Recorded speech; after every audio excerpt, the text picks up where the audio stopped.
20 जुलाई को Patna high court में एक निर्णय आता है और उस निर्णय में म्यूजिक के बारे में कुछ निर्णय है,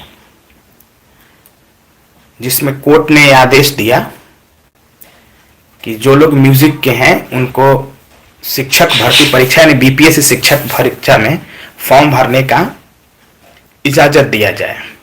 तो मैंने इसको विस्तार से पढ़ा, समझा। एक्चुअली जो जजमेंट है उस जजमेंट में पूरे मामला को बताया ही नहीं गया और यहां तक कि शिक्षा विभाग के जो वकील थे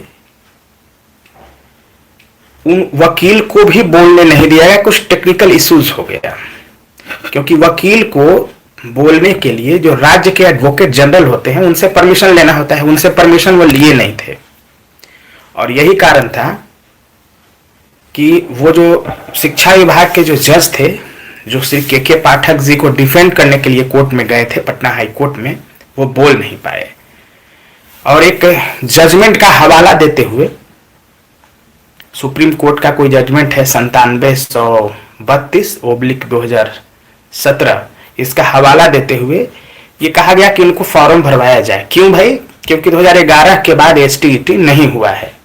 अभी तक प्रथम दृष्टया ये पता चलता है कि एसटीईटी 2019 के बारे में कोई खतरा नहीं है, यानी एसटीईटी 2019 में जो विषय हुआ था उसके बारे में तो कोई सवाल ही नहीं है तत्काल।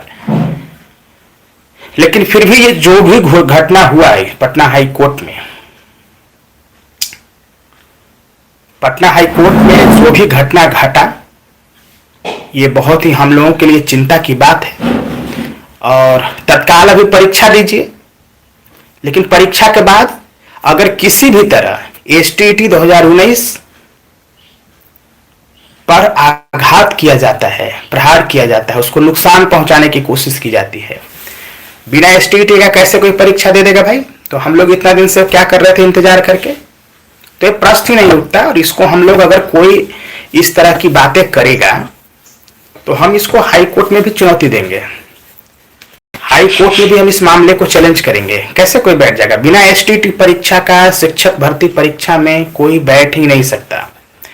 याद होगा कि जब 2020-21 में भर्ती प्रक्रिया चल रहा था, छठा चरण, और हम सभी एसटीईटी 2019 के अभ्यर्थी उत्तीर्ण हो चुके थे, लेकिन हम लोगों को उसमें फॉर्म नहीं भरवाया गया, जबकि सारे के सारे पद रिक्त रह गए।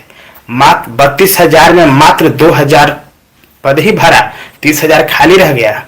उस स्थिति में हम लोगों को बैठने नहीं दिया गया, क्योंकि ये केवल 2019 से पहले वालों के लिए है।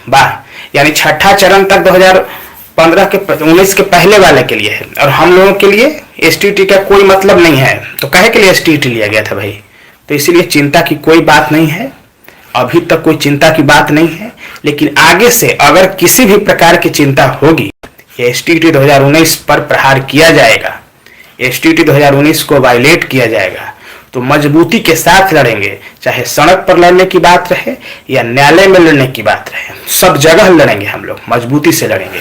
तो चिंता की कोई बात नहीं है। कई मेरे साथियों के फोन कॉल्स आए, मैसेज आए खास करके, और मैसेज में वो बातचीत करना चाहते, बोलना चाहते थे कि एसटीईटी का अगर फिर से कोई कोर्ट चला गया तो किसी भी विषय को दे दिया जाएगा। अब नहीं दे दिया जाएगा, अब एप्लीकेशन का डेट भी समाप्त हो गया, अब चिंता की कोई बात नहीं है। लेकिन अगर कोई केस करने की जरूरत और साहस की तो हमें उसके लिए तैयार रहना होगा। और हमने तो पहले ही कहा है कि जैसे ही परीक्षा हो जाए हम एसटीईटी 2019 के लिए भी लड़ाई लड़ेंगे। ऐसा नहीं कि उसको हम छोड़ने वाले हैं। एसटीईटी 2019 की जो नौकरी पक्की हुई थी, फिर से परीक्षा लेकर के और उसको एलिमिनेट करने का जो ये षड्यंत्र रचा गया है, हम इसका पुरजोर विरोध करते हैं। क्योंकि आप प्रतियोगिता परीक्षा की तर्ज पर परीक्षा लिया गया था। 2019 का एसटीईटी प्रतियोगिता परीक्षा था और उसके आधार पर लिया गया था। फिर आपने विवाद लगा के मेरिट नॉट मेरिट कर दिया। पहले तो कहा कि सबकी नौकरी पक्की है, फिर मेरिट नॉट मेरिट में आपने बांटा, और फिर अंत में फिर परीक्षा की बात। खैर, हम लोगों ने इसको भी स्वीकार किया तत्काल, क्योंकि अगर किसी भी तरह से परीक्षा पर रोक लगेगा तो ऐसा मेरा मानना है कि सरकार जीत जाएगी। क्योंकि सरकार तो यही चाहती है कि परीक्षा उसको ना लेना पड़े और उसको नौकरी ना देना पड़े। तो हम चाहते हैं कि परीक्षा हो, नौकरी मिले। 1,70,000 बहुत बड़ी बहाली है, कम से कम इतना लोगों को तो इंसाफ मिलेगा और बाकी की जो है, जो इंसाफ नहीं मिलेगा, उसके लिए हम लोग कोर्ट का रास्ता अपनाएंगे। इसमें कोई दो मत है नहीं। सीधा सीधा सवाल यही है कि जो एसटीईटी पर जो प्रहार करने की कोशिश की गई है, हम उसको कतई बर्दाश्त नहीं करेंगे।